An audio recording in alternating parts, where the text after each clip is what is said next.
Yo, what is up sa inyo mga master? Kamusta ang lahat? Welcome back again sa ating channel. So sa video na to, magka-unbox tayo ng ating bagong action cam. Itong DJI Osmo Action 4 action camera. So check natin kung ano nga ba yung meron dito sa loob ng box. At syempre, isa-isay na rin natin kung ano nga ba meron dito. Adventure combo nga pala mga master yung napili natin. So may kasama siyang selfie stick, tapos meron siyang 3 battery at battery case. So yan yung mga kasama dito sa pinaka-action cam natin. Syempre unboxan natin itong mga master, no? Dito sa loob, meron ka makikita ng 2 box na may nakalagay na accessories.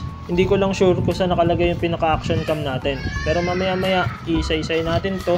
At yun, siguro dito nakalagay yan. Tapos yung pinaka-selfie stick niya andito sa pinaka-gilid. So itong selfie stick natin mga master ay umabot ng 4.5 feet. Ganun kahaba itong selfie stick na hawak-hawak natin. Check natin mga master yung laman nito sa loob, no? Una ay itong isang mount niya. Dito natin ikakabit yung pinaka-action cam natin. Meron pa ditong isang mount mga master. Bali dalawa yung ating pinaka-mount. Kaya yung isa pwede natin ikabit sa pinaka-helmet natin.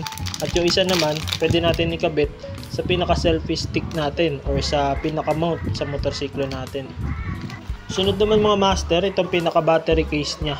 Yan, meron siyang color indicator dito para malaman nyo kung lobat na o hindi. Tapos sa loob nito, meron ka makikitang 3 battery. Gaano kalaki? Yan, bali ito yung pinaka-battery ng ating action cam. Tapos malalaman mo kapag kalobat na yung battery, magkukulay pula siya. At kapag ka full charge naman, kulay green. At kung mapapansin nyo, since nakakulay dilaw yan, ibig sabihin yan, palubat na siya.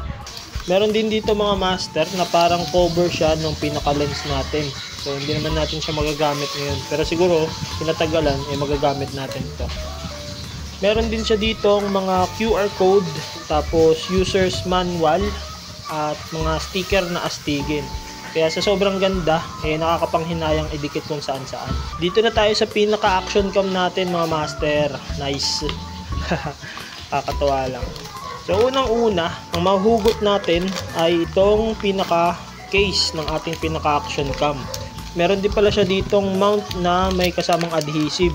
Kaya pwede nyo siyang idikit sa pinaka-helmet nyo, pwede nyo siyang idikit dito sa pinaka-motorsiklo nyo or kung saan nyo gusto idikit. Napansin ko lang mga master, meron ditong adapter na parehong Type-C. Hindi ko alam kung para sa cellphone ba to at dito sa action cam. Ayun o, pareho siyang Type-C. Meron din tayo dito ang 2 pihitan mga master. So napakahalaga na ito para ito yung magsisilbing panghigpit dito sa ating mount sa action cam. Isunod na natin mga master itong pinaka-protector ng ating action cam. So hindi lang to basta protector, meron din siyang ibang purpose. Ang kagandahan dito sa pinaka-cover natin mga master, yan kung mapapansin nyo, may magnet siya.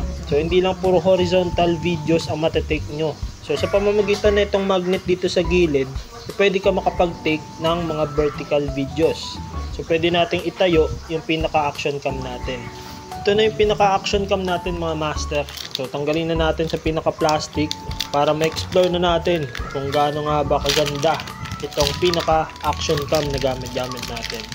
Itong Action 4 mga master mula sa DJI ay merong screen dito sa harap. So touchscreen din yan mga master, no? Kaya madaling ma-access at mapindot.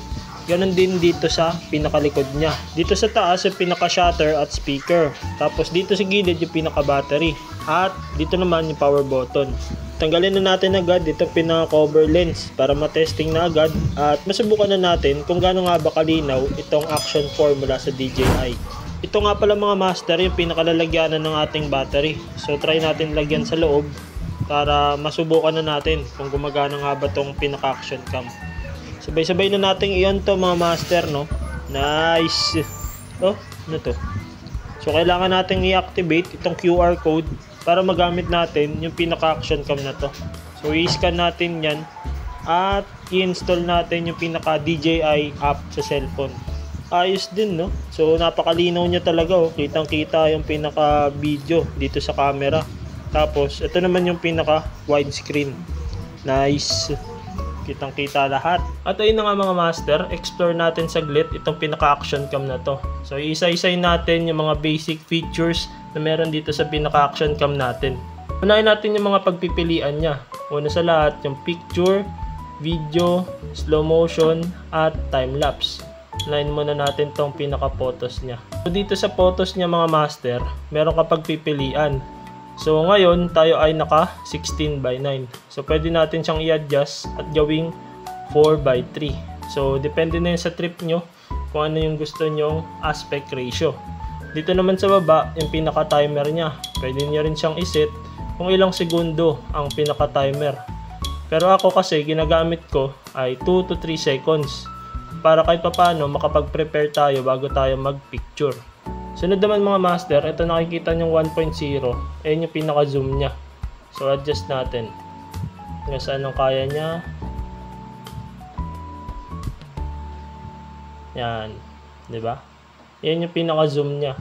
Dito naman sa gilid, pwede nyong i-adjust yung kanyang exposure, kanyang white balance, at yung kanyang FOV. Pwede siyang wide or hindi wide. So bahala kayo kung anong trip nyo, no? Tapos i-confirm nyo lang yan.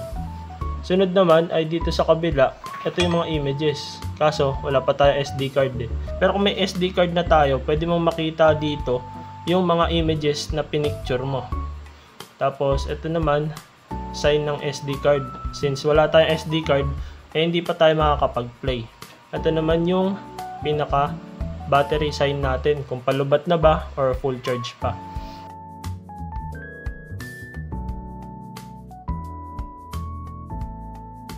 Isunod naman natin sa pinaka video mga master, no? Ito, punta tayo dito. So yan, tulad sa images, yung SD card sign, yung gallery, yung settings dito, pwede nyong timpla yung pinaka-exposure, white balance. Tapos sa video na to, pwede nyong timplahin yung color. Yan. Tapos FOV, kung gusto niyo na naka ultra wide, wide, standard, at narrow. Pero ako syempre mga master, ang ginagamit ko ay yung pinaka ultra wide since motovlogger tayo at kailangan natin na mas malawak na sakop ng mga videos. So yan. Dito naman sa kabila, pwede nating i-adjust yung wind noise reduction ng ating mic dito sa ating action cam. So pwede rin nating i-off, pwede nating i-high, at naka-standard. So yan, naka-standard lang tayo kasi tinitimpla-timpla pa lang naman natin siya. So next naman ito, katulad kanina, ayun yung pinaka-zoom niya. Dito naman sa baba, makikita nyo yung pinaka-resolution ng ating video at explore natin. So yan, dito sa taas makikita nyo yung resolution ng ating video, no? Ayan, pwede nyo iset sa 2.7K, dito sa 2.7 na 4:3, dito naman sa 4K na 16:9, at 4K na 4:3. Depende na yun sa trip nyo mga master. Pero ako, nakaset lang ako dito sa 1080p. Tapos, dito naman sa baba, yung pinaka FPS. So yan, di pa natin siya masyado na-explore, no?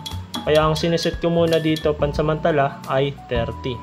Dito naman sa kabila, pwede nating iset yung loop recording, pre-record, at pwede rin natin siyang i-off.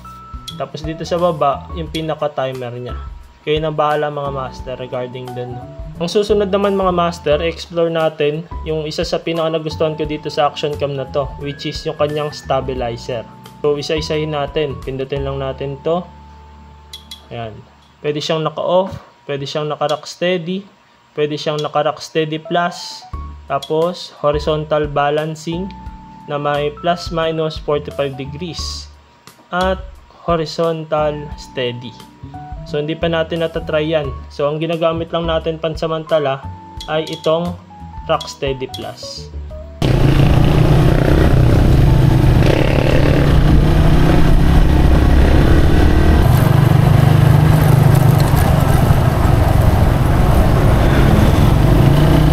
At ayun na nga mga master, sana nabigyan ko kayo ng malinaw na information patungkol dito sa bago nating action cam, which is Action 4 mula sa DJI. So abangan nyo yung mga next content natin, gamit-gamit natin itong Action 4. Pero sa ngayon, trial and error muna tayo dito sa pinaka-action cam natin dahil kailangan pa natin itong explore ng mabuti para sa mas magandang resolution at mas magandang take ng mga videos. So yun lang, maraming salamat sa panonood, maraming salamat sa solidong suporta. Enjoy the ride safe, peace yo. Alright.